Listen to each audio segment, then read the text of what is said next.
Hello folks, today we are going to be swap PCB boards from new received by support from Seagate the drive.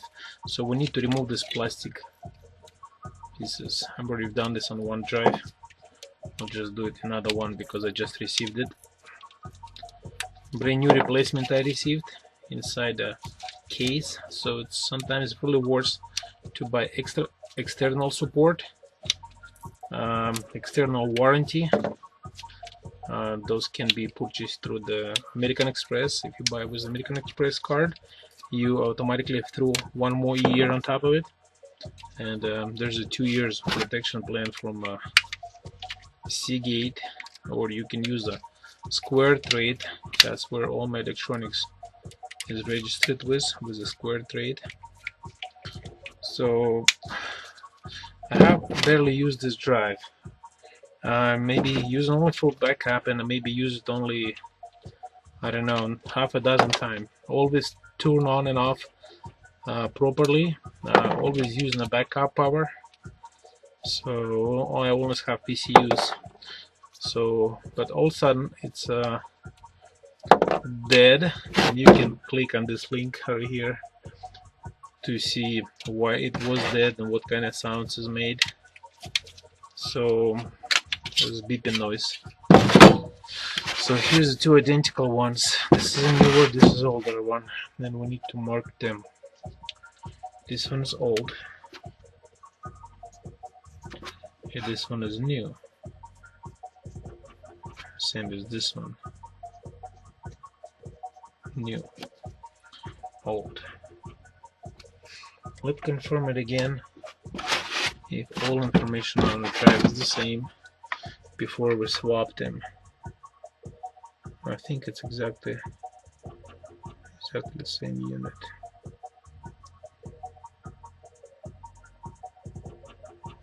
I don't want the drive to be different version.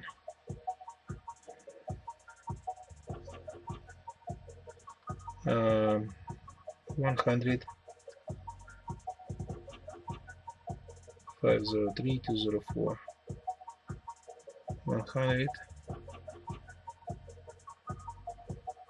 617 465 revision B. They are should be identical.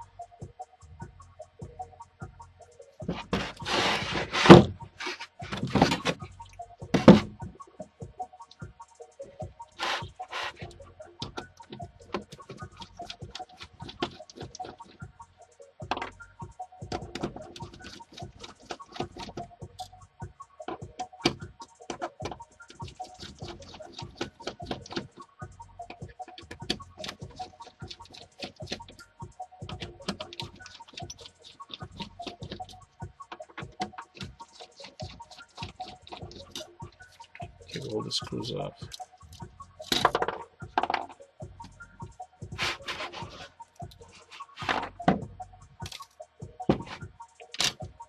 Take this screws off from the other drive as well.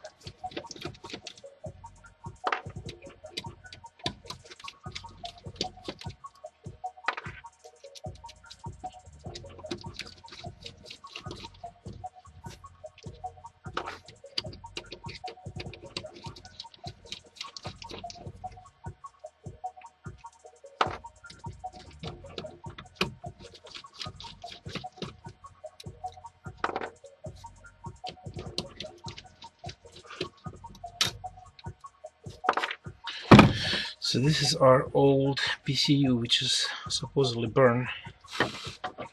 This one is a newer PCB. Which one should be right? This is our old drive. We're going to install new PCB on it.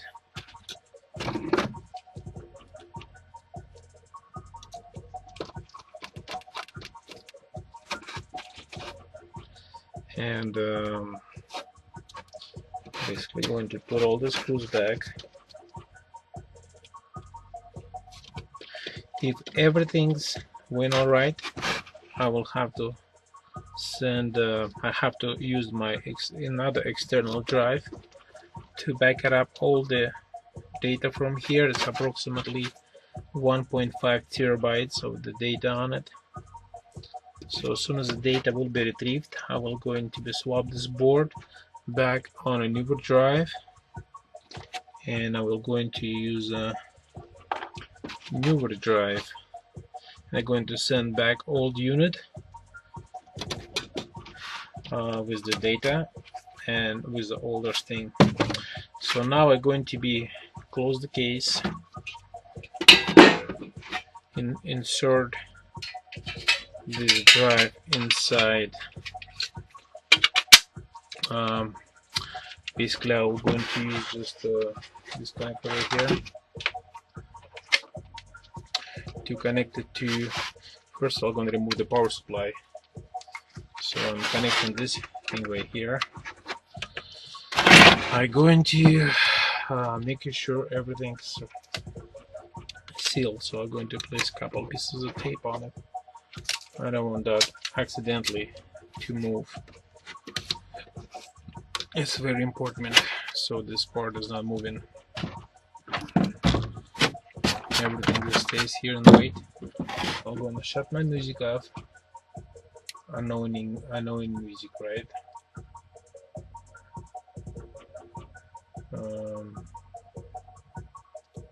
Shut that thing off. Now what we're going to do, we're going to plug the power supply to it. Okay. And now we're going to connect the drive to USB.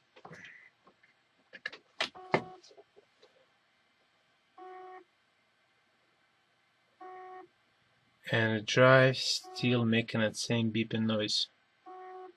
So what I think, there's something inside this drive. Gosh, it's either PCB not compatible, so basically unable to recover any of my data. I can send this to recovery company, and it will probably cost me somewhere around $600 to recover. I don't think so I'm gonna screw with it. The less data you have, it's better for you, I guess. Well, it's beeping. Our recovery is unsuccessful, so basically going to put everything back and see if we can power up our newer drive.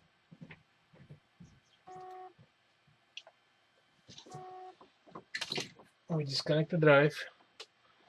We're going to remove the power supply. Oh man, that's what I was not expecting. I was expecting PCB is burned. Actually, it's a drive is burned. And maybe that's actually proving one more time proving that many people stated this beeping noise it's made by failure of motor or sometimes failure on the other side, which is basically inside. And I really don't want to take the thing off apart to work inside the drive because the hard drive seal. I don't think so. I have discussed about this with Seagate as far as taking that part, because I discussed with them to replace just the PCB board, and they remind me to open the drive as a courtesy. And well, that's too bad. That's very bad. So I'm going to use the same newer PCB and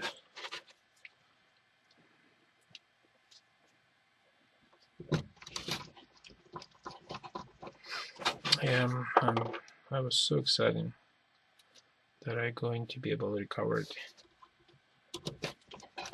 There's a couple digits on numbers is different. It has it's same version. It's revision B, both revision B, and start with the 3 same digits, but the rest of the 6 digits is different. And I'm assuming it's a little bit, it's not a maybe big deal. They maybe just revise it in better version of that existing one. So we got all the screws inside, right? Yep. There's one more.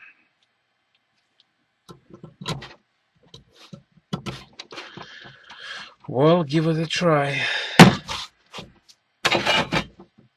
This one, new one I just received.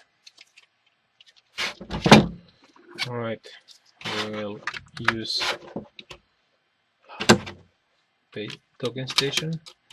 I'll apply tape on it. And place tape right here too. Now we're going to insert power supply.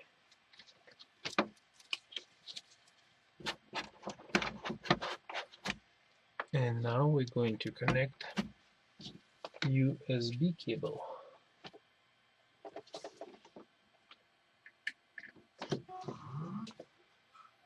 And it starts. It spins. There's a new drivers found. Basically, it works. It spins.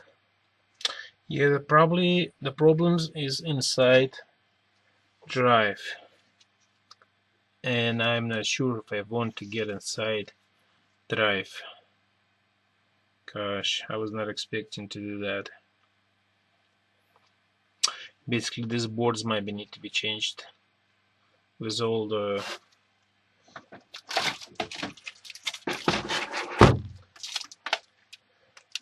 parts. This is from the older drive. This is from a very old drive. We're talking about, let's see, we're talking about this size. Compare this. Compare. You know, it's huge. It's huge. Here's my Samsung phone on it. It's one of the first hard drives. I think this one has only, gosh, what, maybe 200 megabytes. It's one of the first ones. Anyway, so we wasn't able to accomplish what we were trying to do. But anyway, drivers recognize it, and I can see him online. I can see him. I can see the drive. I can see free agent drive. There is a 1.81 terabyte free. So basically 20 gigabyte is taken by the Seagate. Alright, now I guess I'll have to unhook this and start putting all together.